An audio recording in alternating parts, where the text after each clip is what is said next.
Tan Malaka. Ibrahim, gelar Datuk Sultan Malaka atau lebih dikenal dengan Tan Malaka, lahir di Sorong kecil di sebuah nagari Pandang, Gedang, Minangkabau, Sumatera Barat pada tanggal 2 Juni 1867. Nama Tan Malaka adalah nama Sami bangsawan yang didapatkan dari garis turunan ibu. Saat ia masih muda, ia memiliki cita-cita sebagai guru. Ia kemudian bersekolah di Rijkswijk School Haarlem di Belanda selama 6 tahun dari 1913 untuk bisa menjadi seorang guru. Selama di Belanda, ia semakin banyak belajar, terutama tentang kehidupan sosial politik hingga jurang antara borjuis dan proletar. Keinginannya menjadi guru didorong oleh keprihatinannya pada kondisi pendidikan orang Indonesia pada saat itu. Tan memandang bahwa mendidik anak-anak Indonesia adalah pekerjaan yang tersuci dan paling penting. Tan Malaka mulanya tinggal di asrama yang ada di Haarlem. Namun, ia tidak merasa cocok dengan makanan yang ia dapatkan karena hanya mampu membayar Rp30. Sedangkan, tidak ada murid lain yang membayar di bawah Rp50. Tan kemudian memilih meninggalkan asrama dan menyewa kamar di sebuah rumah yang ia anggap lebih baik dari asrama dengan bayaran yang sama. Selama kuliah di Belanda, pengetahuannya mengenai revolusi semakin muncul dan meningkat, terutama setelah ia membaca buku Die Französische Revolutie. Setelah revolusi Rusia pada Oktober 1917, ia mulai tertarik memahami tentang paham sosialis dan komunisme. Dan sejak saat itu, ia menjadi tertarik membaca buku karya dari Karl Marx, Friedrich Vladimir Lenin, dan lain-lain. Tan Malaka bertemu dengan Henk Sneevliet. Ia merupakan seorang pendiri Indische Social Democratische Vereniging atau ISDV, yaitu organisasi yang akan menjadi atau cikal dari PKI. Tan Malaka akhirnya diajak oleh Henk untuk bergabung dengan SDOV. Setelah lulus dari SDOV, ia akhirnya kembali ke tanah kelahirannya di Sumatera Barat dan menerima tawaran untuk mengajar anak-anak kuli di perkebunan teh di Delhi, Sumatera Utara. Saat ia mengajar di sana, ia mulai mengamati dan memahami apa keluh kesah dan penderitaan berbumi.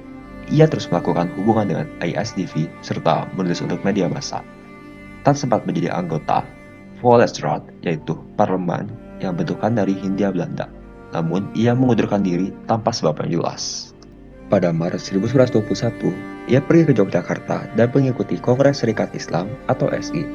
Selama ia di Yogyakarta, ia tinggal di rumah Sutopo. Melalui Sutopo, ia pun akhirnya bisa kenal dengan Cokroaminoto, Darsono, Agus Salim, dan lain-lain.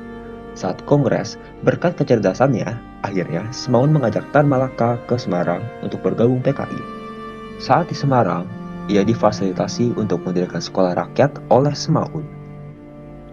Pada Kongres PKI 24-25 Desember 1921, Tan Malaka menggantikan posisi Semaun yang sedang tidak berada di Indonesia.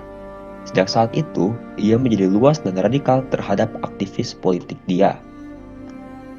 Kegiatan yang dilakukan Tan Malaka dianggap subversif dan mengancam status pemerintahan Hindia Belanda, dan ia pun dibuang ke Belanda. Pada saat luar negeri, ia menjabat banyak sekali posisi penting, seperti menjadi calon anggota parlemen dari Partai Komunis Belanda dan menjadi agen komunisme internasional untuk wilayah Asia Timur. Perpecahan pada PKI mendorong Tan Malaka, Jamaluddin, dan Subakat untuk mendirikan Partai Republik Indonesia atau PARI di Bangkok pada 2 Juni 1927.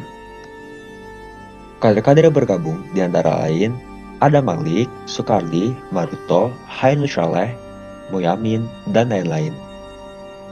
Sayangnya, PARI hanya bertahan selama kurang dari 20 tahun, yaitu dari 1927 hingga 1946. Namun, berhasil berkembang pesat di beberapa wilayah, seperti di Banjarmasin, Kediri, Riau, dan lain-lain. PARI yang dinilai sebagai kendaraan revolusioner Indonesia tidak bisa semakin luas akibat dari pengawasan oleh pemerintahan Hindia Belanda dan ditangkapnya para pemimpin PARI. Bahkan, Subakat dibunuh pada saat itu oleh pemerintah kolonial Belanda di penjara.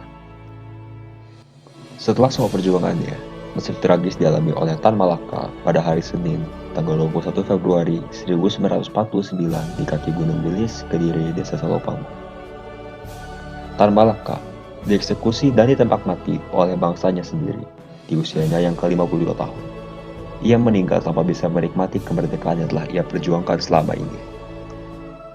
Tan Malaka, Indonesia sudah merdeka.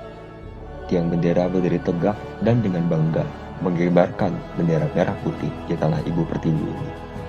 Perjuanganmu terbayarkan sudah, dan sekarang engkau sudah bisa beristirahat dengan tenang di sana. Wahai Bung Tan Malaka, terima kasih.